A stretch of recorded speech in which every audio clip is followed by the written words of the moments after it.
네, 반갑습니다. 투자의 맥을 정확히 짚어드리는 맥점 코치입니다. 자, 삼천단제약 그동안 이제 지루한 하락세 이렇다 할 좀 반등도 없다 보니까 주주님들 걱정 많으실 거라고 봅니다. 근데 오늘 드디어 좀 상당히 좀 유의미한 그 움직임이 포착이 됐죠. 그래서 제가 지금 긴급하게 영상을 남기고 있는데, 먼저 이 결론부터 좀 말씀드릴게요. 자, 제가 여러분들에게 그 이야기했던 기술적 반등 그 시작점, 그게 이제 오늘 좀 진행이 되는 거예요.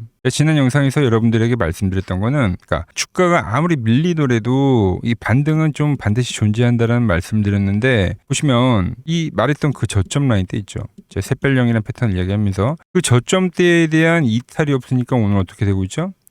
지금 무려 이 3.5% 정도 반등이 진행이 되고 있는 거죠. 자, 제가 뭐라고 말씀드렸는지 한번 지난 영상 보고 오자고요. 이탈이 나온 주가가 이렇게 의도적으로 저항을 받고 있는 것, 오늘도 갭상승이 나왔지만 이렇게 의도적으로 저항을 받고 있는 것, 그러니까 여전히 주포는 살아있다는 겁니다. 의도적으로 지금 올리질 않고 있는 거죠. 자, 그리고 이렇게 이 상단 라인대에서 교접을 하게 되면은 뭐냐면 이 변곡이 되는 겁니다. 변곡. 그러니까 이렇게 저항을 맞고 개파락이 나면서 더 밀릴 수도 있는 거죠. 그런데 교접을 하면은 이 돌파에 대한 부분도 우리가 생각을 안 할 수는 없다는 거예요. 네, 그리고 나서 이 분봉상에서도 상당히 좀 유의미한 이 돌파적인 흐름, 뭐 계속 저항을 받다가, 그죠? 이런 것들이 좀 의미가 있다는 겁니다. 그래서 오늘 이 삼천당 제약 왜 이 반등을 만들 수 있을지, 그리고 앞으로는 어떻게 흘러갈지 아주 자세하게 말씀드리도록 하겠습니다. 본격적인 설명에 앞서서 오늘 영상의 시청료는 아래에 있는 좋아요 하나면 충분합니다. 딱 1초만 투자하셔가지고 아래 엄지척 버튼 한 번씩 눌러주시고요. 저는 이 삼천당 제약 말씀드린 대로 여기서 좀 추가 반등을 할 거라고 보고 있어요. 저와 같은 생각을 하신 분들은 이렇게 반등이라고 댓글도 한 번씩 부탁드릴게요. 자, 여러분들이 댓글을 좀 많이 달아주셔야지 유튜브 알고리즘이 제 영상을 좀 여기저기 뿌려줘서 다른 이 개인 투자자분들도 이 저점 라인대에서 굳이 손절 안 하고 우리가 다 같이 이 반등도 먹을 수 있는 거니까 지금 바로 좋아요 댓글 달아주시면 정말 감사하겠습니다. 자, 빠르게 설명 이어가서, 자, 일단 삼천당 제약은 딱 요점이 저는 이 세 가지라고 봅니다. 세 가지. 그래서 좀 이 시장에서 나오는 지금 이 소음들 제가 좀 깔끔하게 좀 정리를 해드리면은, 먼저 이 첫 번째로 로열티 관련된 거죠. 자, 삼천당 제약 미 세마글루타이드와 15조 매출을 했다. 근데 마일스톤이 이제 1억 달러가 들어오면서 급락이 시작이 된 거예요. 그리고 이 판매 수익에 대한 이 90% 배분, 요게 이제 좀 문제가 된 거죠. 보통 로열티라는 거는 10%? 예, 10% 주면 많이 주는 건데 삼천당에서 이제 90%를 가져간다고 하니까, 그러니까 시장에서는 이걸 믿지 않았던 거죠. 이 금액 역시도 뭐 워낙 적다 보니까 주가가 그냥 급락을 하게 된 겁니다. 어떻게 보면 하락에 대한 트리거가 됐죠. 근데 이거는 여러분들 이 공시로 나온 상황이잖아요. 공시는 이 번복을 하면 어떻게 됩니까? 벌점 맞고 상장 폐지에 대한 이 사유도 분명히 될 수가 있습니다. 근데 이 삼천당 제약이 뭐 1, 2년 된 회사도 아니고 이렇게 뭐 상장 폐지를 당할 만한 이 거짓말을 공시로 하진 않는다. 그래서 이 팩트는 우리가 믿고 가는 게 맞다. 이제 이거 문제는 뭐냐면 이 돈이 언제 더 찍히냐 마냐, 이게 문제인 거지 계약 조건 자체가 가짜는 아니라는 거죠. 그리고 두 번째로 오늘 어떻게 보면 이 내용이 제일 핵심인데, 자, 원래 이 주사제를요, 그죠? 근데 이걸 약으로 바꾸면은 성분이 같더라도 흡수제가 다르기 때문에 원칙적으로는 다시 이 임상을 처음부터 다시 해야 돼요. 그러니까 시간도 오래 걸리고 돈도 수천억씩 깨지는 그 신약 임상을 해야 된다는 소리인데, 그런데 이 삼천당 대표는 뭐라고 합니까? FDA로부터 제네릭에서 인정을 받았다. 복제약으로. 이게 왜 대박이냐면은, 그러니까 신약 임상이 아니라 제네릭으로 인정받았다는 거는 이제 비용과 그리고 시간을 아까 말씀드린 대로, 그러니까 수십 배를 아끼면서 바로 시장에 깔 수 있다는 거예요. 뭐 우리가 흔히 말하면 뭐 하이패스 티켓 이런 걸 끊었다는 것과 같은 거죠. 물론 여기서 이제 서류가 비공개인데 뭐 그걸 이제 어떻게 믿냐고 이렇게 질문하실 수도 있는데, 여러분 좀 냉정하게 생각을 하셔야 됩니다. 최근 기사를 보시면 아시겠지만 전인석 대표가 직접 이 기자 간담회까지 열면서 이 FDA 문서까지도 공개를 했죠. 기술력, 제네릭 문구가 들어간 서류들을 다 직접 보여줬단 말이에요. 이 글로벌 파트너사들이 바보가 아니잖아요. 이 수천억짜리 규모의 계약서를 쓰면서 삼천당이 이 FDA한테 하이패스 확인서를 진짜 받았는지 확인도 안 하고 도장을 찍지는 않는다는 겁니다.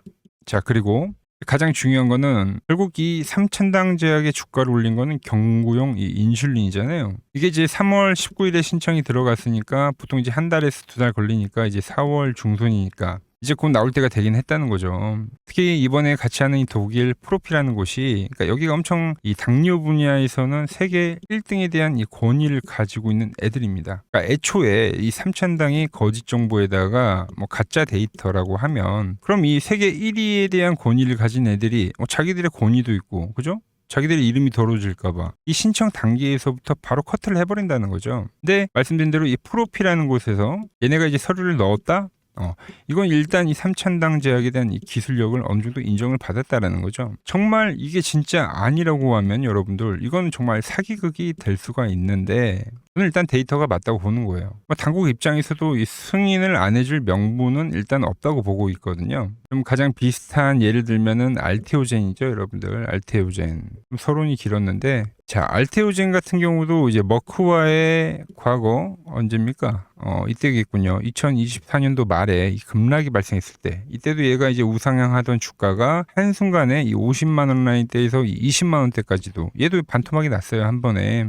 그때도 이제 머크와 이제 키트루다 독점 계약을 한 해 만에 뭐 이런 이야기들이 많이 나왔었고, 이제 공시가 그때도 계속 지연이 되고 나오지 않다 보니까 주가 역시도 꼬꾸라쳤던 건데, 근데 결국은 독점 계약 공시가 터지면서 주가가 폭등을 했다는 거죠. 그러면서 시총 1위까지도 올라갔던 건데, 이게 이제 바이오주들의 고전적인 공포 뒤에 오는 이 변곡 패턴, 이런 게 꼭 존재한다는 거죠. 물론 지금 이 삼천당 제약 좀 더 과하긴 합니다. 상당히 과한 폭으로 떨어진 건 맞아요. 그래서 우리가 뭐 조금 전에 보여드린 알테오젠처럼 우상향을 좀 기대하기는 힘들 수 있지만, 하지만 그 공시가 조금 전에 말씀드린 이 FDA 승인에 대한 이 공시가 나오기 전에는 다시 어느 정도 이 기대감이라는 게 스며들면서 주가는 기술적 반등에는 들어갈 수 있다고 보는 거예요. 이 올라왔었던 이슈로 인해서 기술적 반등을 만든다는 게 제 생각인 거죠. 자, 이런 부분들이 이제 차트에서도 좀 명확하게 보이는데, 제가 여러분들에게 이 샛별형을 이야기를 하면서 이 저점이 깨지지 않으면 뭐라고 했죠? 반등에 대한 가시권에 들어오는 거다. 이틀 정도 유지를 하더니 오늘도 유지를 하더니 제가 말했던 이 저항 라인대에 대해서 돌파가 현재 진행이 됐다는 거예요. 보시면 이 완만해지는 점점 하락세, 그죠? 매도에 대한 제한이 되겠죠. 그리고 이건 이제 악재가 다 반영이 되었다라고 볼 수 있는 그 흐름인 거고, 이제 이 돌파에 대한 흐름이 진행이 될 때 이 기술적 반등이 나온다라고 말씀드렸는데, 뭐 지금 이런 거지. 약간 여기서 한 번 더 쌍바닥을 주고 반등을 하느냐, 아니면 현재 상태에서 말씀드린 대로 샛별형을 만들고 지금 이 약간의 돌파적인 부분이 나왔기 때문에 여기서 이제 바로 반등을 만드냐, 뭐 그 정도 차이는 있을 수 있습니다. 그래서 이 반등에 대한 형태도 좀 이야기를 해보면, 말씀드렸다시피 지금 구간에서 V자 반등은 어렵다. 자, 제가 이제 비교를 해드렸죠. 하나솔루션의 사례를 제가 말씀드리면서 보자고요, 한번. 자, 하나솔루션 역시도 엄청나게 이제 급등을 보이다가 뭐 여기 이 55,000원대 돌파를 못하면서 대량 유증에 대한 악재를 만들면서 엄청 급락을 했어요. 근데 장기이동 평균선에서 지지를 받았죠. 그러면서 빠른 V자 반등이 아니라 천천히 점진적 반등을 보였단 말이에요. 자, 마찬가지로 삼천당 제약도 장기이동 평균선에 터치를 하고 빠른 반등이 아니라 점진적 반등인 거죠. 점진적 반등. 그래서 이 삼천당 제약 역시도 이 하락폭에 대한 뭐 30% 최소, 그죠? 하락폭에 대한 최소 이 30%에 대한 반등, 거기 더 나가서 이 50% 라인에 대한 반등, 이런 거를 우리가 이제 지켜보고 기대할 수 있다는 겁니다. 그 반등세가 이제 어떠한 형태, 어떠한 강도로 나오는지 따라서 그 반등값을 좀 조절을 하는 거고요. 그래서 지금 이 삼천당 제약 마이너스라고 해서 정말로 이 손을 놓고 계시면 안 된다는 거예요. 이 반등이 나올 때 내 평단가에 맞춰서 비중 조절을 할지, 아니면 이 맥점에서 추매를 하는 건 본전 위에서 좀 털고 나올지, 이 탈출 시나리오가 있냐 없냐에 따라서 이 자산을 지킬 수도 있는 거고, 아니면 또 이 삼천당 제약에 영향 묶일 수도 있다는 거죠. 오늘 영상에서도 제가 계속 말씀드리지만, 제가 밤새워가지고 정리한 이 삼천당 제약의 평단가별 이 탈출 방법을 제가 다 시나리오를 정리를 해뒀으니까 받아보실 분들은 지금 화면 아래 번호 보이시죠? 010-6518-5019로 본인들의 이 평단가 있죠? 평단가를 문자로 남겨주시면 됩니다. 여러분들이 어디에 물려 계시든 제가 짚어드린 그 30%와 이 50% 라인에 대한 반등 라인을 이용을 해가지고 어떻게 하면 좀 가장 피해 없이 오히려 뭐 수익으로 전환해서 나올 수 있는지 제가 그 대응책을 좀 보내드리도록 하겠습니다. 이게 자, 이 하나솔루션도 여러분들 보시면 제가 이 하나솔루션도 말씀드렸잖아요. 이게 그러니까 4만 원 라인에서죠. 4만 원 라인에서. 그때 이 전쟁발로 서킷이 터지면서 엄청나게 하락을 했을 때 이 4만 원 라인에서 밴드에 왔기 때문에 매수에 대한 이야기를 했어요, 제가. 그리고 나서 이 기술적 반등이 엄청나게 크게 나왔는데, 자, 여기서 이제 정리에 대한 말씀 드렸단 말이죠. 근데 더 간다라고 생각하시는 분들이 안 팔고 결국 이 급락이라는 걸 맞아버렸단 말이에요. 하지만 제가 그분들을 어떻게 탈출시켜드렸냐면, 똑같이 여기서에 대한 그 추매를 말씀드리고, 자, 이 4만 원이라는 가격대에서 어떻게 됐습니까? 그 위로 올라오는 이 구간, 그러니까 한 번에 이 강한 반등이 나올 때, 그죠? 오히려 추매를 해서 이 기술적 반등이 나올 때, 그러니까 수익으로 오히려 마감이 났다는 거죠. 그러니까 지금도 이 물려있다고 포기를 하면 안 된다는 거예요. 그러니까 전략적으로 우리가 접근을 하면 탈출에 대한 기회는 분명히 이렇게 한 번 준다는 겁니다. 이 부분을 좀 명심을 하시고, 제가 말씀드린 대로 직접 문자로 평단가를 보내주시면은 제가 이 한 분 한 분 평단가별 이 대응 방법 보내드릴 거니까, 자, 받아보실 분들은 이 아래 번호로 문자 남겨주시기 바랍니다. 자, 제가 지금 이 이론으로 지금 채널에 좋은 종목 소개를 많이 시켜드리고 있는데 한번 보고 오자고요. 플로봇을 보시면 어때요? 안 깨지죠? 모양 어때요? 안 깨집니다. 로보티지도 안 깨지죠. 오히려 제가 지금 더 사자고 말씀드리잖아요. 그죠? 그리고 최근에 뭐 잡아드렸어요? 필옵틱스. 정말 아쉬운 거는 뭐냐면은 제가 이 엑시콘이랑 오키스 전자도 다 잡아드렸어요. 보시면은 그러니까 맥점에 닿는 애들은 제가 잡아드린다고 했잖아요. 돈이 되는 정보. 근데 다 잡아드렸는데, 자 보세요. 자, 지금 저희 채널 가보시면 맥점 코치 부품주라고 치면은 이렇게 된다니까요. 보통 요즘에 제가 잘 가는 뭐 에코프로나 그런 것들은 조회수 엄청 많이 나오는데 이 탑2를 찍어드렸는데 조회수가 죽어버리더라고. 근데 이런 거를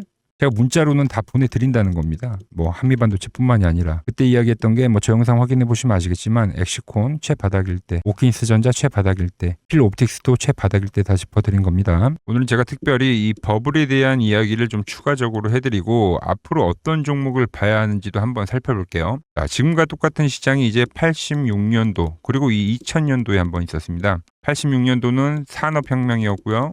2000년도는 여러분들이 다 아는 이 IT 버블이었죠. 그런데 전 지금 시장은 이 86년도와 가깝다 이렇게 보고 있는 겁니다. 이 86년도 시장을 돌아보면 이때는 이제 전자화 시대의 시작이었습니다. 그러면서 어떤 종목들이 갔냐면 지금과 같은 이 기술주들이 엄청나게 가고 그 뒤에 이 인프라 쪽 건설, 철강, 뭐 조선 이런 쪽이 엄청나게 갔죠. 그리고 당연히 저금리 구간이었기 때문에 은행주도 갔고 그 뒤에는 증시도 엄청나게 상승하니까 증권도 오르더라는 겁니다. 그리고 이때가 뭐였죠? 이 3저 호황기였죠. 뭐 저금리, 저유가, 뭐 저달러. 자, 여기서 이제 딱 무릎을 치게 하는 거죠. 뭐 트럼프 때문에 저유가와 저달러, 거기에 이 저금리까지. 그리고 잘 보세요. 지금 이 26년도 시장은 뭐냐면 86년도에는 전자화 시대였다고 하면 지금 이 대 AI 시대죠. 주제는 바뀌었지만 그 흐름은 같다는 겁니다. 그러면서 지금 이 기술주들 가고 있고, 그래서 제가 올해는 뭐 인프라 쪽을 계속 이야기를 하는 거고, 은행 같은 경우는 지금 계속 점진적으로 계속 상승을 하고 있잖아요. 조용히. 그런데 이 86년도 시장이 상승세가 이 5년을 갔습니다. 5년을.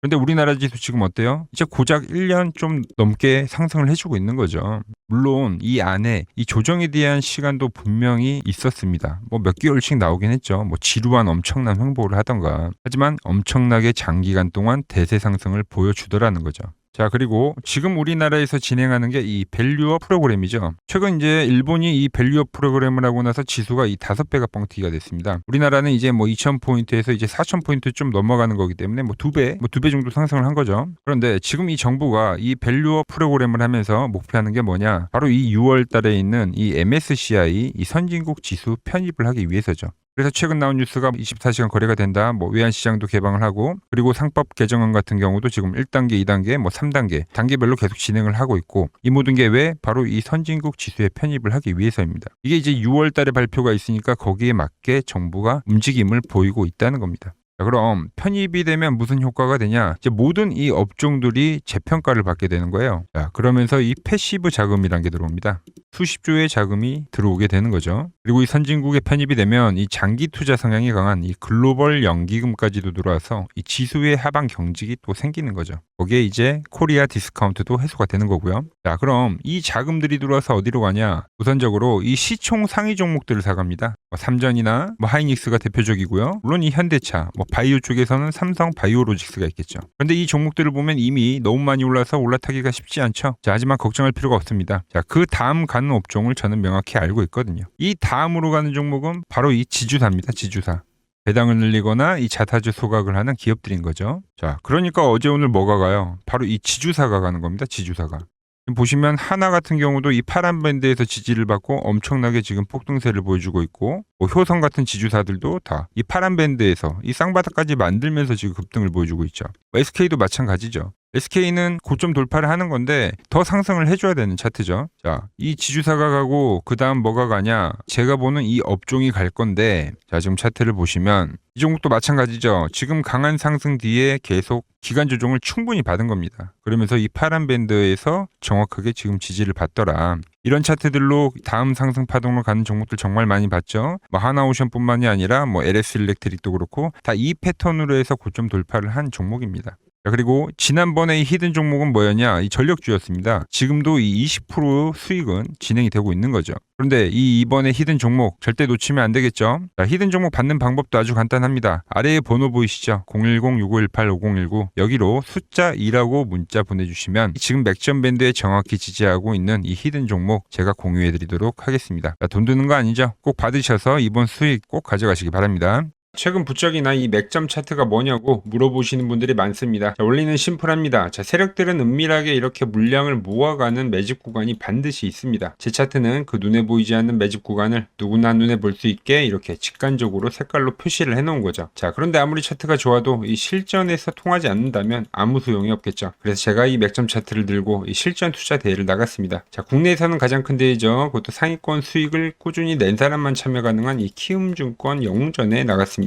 자, 1년에 한 번 열리고요. 제가 만든 차트로 전체 9등을 했습니다. 자, 맥점꽃이라고 이렇게 이름이 적혀 있고, 그리고 직인도 찍혀 있고, 자, 2023 키움 영웅 결정전 전체 9등. 자, 솜뭉치. 예, 솜뭉치는 제가 키우는 강아지 이름입니다. 솜이뭉치. 참 귀엽죠? 자, 혹시나 이래도 의심을 하시는 분들 계실까봐 그래서 제가 지금 바로 이 키움증권 사이트에 들어가서 명예의 전당에 들어가 보겠습니다. 자, 보시면 2023년도 1천대회. 보이시죠? 조작할 수 없는 이 실제 키움증권 서버 화면이고 이 쟁쟁한 이 고수들 사이에서 당당하게 이 맥점 차트로 구의를 했다. 그러니까 쉽게 말해서 이 맥점 차트는 이 실전 투자에서 이미 검증을 마친 차트란 뜻입니다. 그 검증을 마친 차트로 제가 지금 이 종목과 이 지수에 대입을 해서 지금 설명을 해드리고 있는 거죠. 자, 그리고 지금 시장 이제 상당히 어려워하시고 고민들이 많으실 것 같길래 제가 시장 이야기를 좀 해드리면 이 지금 코스피의 시장 현재가 하락 추세냐? 아니죠. 그러니까 여기서 한 차례 음봉이 길게 떨어진다 하더라도 이거는 이 주추세, 이 상승 추세에 대한 이탈이 되는 게 아닙니다. 그러니까 큰 그림에서는 변함이 없어요. 그러니까 무슨 말이냐면은 여러분들한테 이 86년도 시장 많이 이야기해드렸죠. 이 3조 호황기 시장을 말씀드리면서 그리고 이 2000년도 초반에 발생했었던 이 상승 국면들. 그러니까 지금 이 상승이 이 1번의 시장과 이 2번의 시장이 지금 이 짬뽕으로 나오는 시장이에요. 짬뽕. 그러니까 믹스의 시장. 그러니까 일단 대세 상승이 맞긴 해요. 대세 상승. 그래서 이 상승 주기를 보면은 어떻습니까? 5년 지금 연봉입니다. 대세 상승이 나오면 이 5년간 상승세가 발생하죠. 그러니까 정말 안 나온다 하더라도 3년 발생해요. 3년. 이때 정도. 자, 그런데 이제 지금 시장 1년 반 오른 겁니다. 그리고 이 1번의 상승 때와 2번의 상승 때와는 비교가 안 될 정도로 제일 강한 상승이에요, 지금. 자, 그리고 이렇게 이제 봤을 때 이 파동에 대한 시작점을 뭐 여기로 2025년도로 잡을 수가 있겠죠. 자, 그러면 보통 이러한 강세 파동은 제일 강했던 파동은 이 상승 파동에 대한 이 30%에 대한 눌림목을 받아요. 30%. 그 지금 4,994포인트, 즉 이 5,000포인트가 지지점이 된다는 거죠. 그러니까 일봉상으로도 그러니까 여기서 이제 정말 많이 깨진다 하더라도 어디냐면은 여기입니다. 여기. 정말 많이 깨진다 하더라도 이때 지켜줬던 이 가격대들. 그러니까 이 5,000포인트를 유지를 하면서 뭐 전환을 할 수도 있지만, 그러니까 살짝 깨고 뭐 신용이나 미수 물량들을 털기 위해서 뭐 살짝 깨고 반등이 나온다 하더라도 정말 이 자리는 상당히 의미가 있는 자리다. 수급으로 지켰던 가격대니까. 그러니까 지금 이 라인대를 매도로 보는 게 아니라 이 자리는 철저하게 우리가 이 분할 매수로 생각을 해야 되지, 그러니까 매도에 대한 자리로 보면 안 된다는 겁니다. 그러니까 지금 자리에서는 어디서 매수를 해갈지만 판단하면 된다는 거죠. 자, 그러면서 제가 여러분들에게 이야기했던 게 A, B, C 파동으로 진행이 된다라고 표현을 해드렸잖아요. 그죠? 근데 이 C 파동은 저점을 깨는 이 공포를 주는 파동이 될 수도 있고, 아니면 말 그대로 여기서 시간만 죽이고 이렇게 전환이 나올 수도 있는 거예요. 공포를 주는 파동이 나와도 말 그대로 그냥 여기서 전환을 해버리면, 왜 오늘도 60일선에 어쨌든 종가상 안착을 했으니까, 그러니까 여기서 그냥 전환을 하면은 정말 편한 거고, 공포에 대한 파동이 한 번 더 나오더라도 거기는 오히려 이제 극매수에 대한 자리가 되는 거죠. 극매수, 매수의 극점이요. 그러니까 이거를 좀 판단하기 어렵다고 하면은 그냥 이 구간을 철저하게 분할 매수로 여기면 된다. 그러면 이 현재에 대한 이 조정세가 극복이 가능하다는 겁니다. 그러면 언제 그랬냐는 듯이 조정 국면이 마무리가 되고 다시 시장은 본래 자리로 회귀를 한다는 겁니다. 특히 지금 구간의 특징이 뭐냐면 대부분의 종목들이 고점을 낮추면서 저점을 지키는 하나의 수렴의 형태로 빠지고 있어요. 수렴. 왜죠? 전쟁이라는 악재로, 그러니까 의도적으로 주가를 눌리는 거죠. 그러니까 의도적 눌림. 이게 이제 해소가 되는 국면에서에 대한 돌파. 시세 폭발, 그러니까 상승. 저는 그래서 이 패턴을 봤을 때 그러니까 이번 전쟁이 그렇게 길게 가지는 않는다는 거죠. 오히려 이때와 같은 공포가 만들어진다면 매수에 대한 마인드를 유지를 해야 된다. 제가 지금 이 시장을 한 사이클로 봤을 때는 지금 우리가 이렇게 3차 상승, 그러니까 3고점이 발생이 되면 한 사이클이 끝난다고 표현을 하잖아요. 지금 한 요 국면 정도 왔다는 거죠. 지금은 많이 오른 자리에서에 대한 조정이기 때문에 그러니까 변동성은 크지만 한 이 정도 국면에 와 있다. 이 다음 파동이 존재한다라는 이야기를 해드린 겁니다. 다음 파동이 더 나아져야 돼요, 지금은. 그럴 때 이제 다시 뭐 반도체, 뭐 로봇, 뭐 2차 전지, 특히 최근에 강했던 이런 에너지나 바이오도 빼놓을 수가 없겠죠. 이런 기존 주도 섹터들, 그러니까 시총 상위 섹터들이 다시 이 순환매를 만들면서 시장을 이끌 거라고 지금 보고 있는 겁니다. 지금 시장이 이제 갈피를 잡기 힘들고 이 대응이 어렵다 하시는 분들 많으실 겁니다. 저 맥종코치와 함께 하신다면은 지금 이러한 이 큰 그림 안에서 이미 짜인 이 시나리오대로 움직일 수가 있다는 겁니다. 지금 같은 시기에 혼자 너무 고민하지 마시고 저와 함께 이 시장을 좀 잘 극복해 나가시길 바랍니다. 저와 끝까지 함께 가보실 분들은 이 아래 번호로 이렇게 맥점이라고 문자 한 통 남겨주시면 됩니다.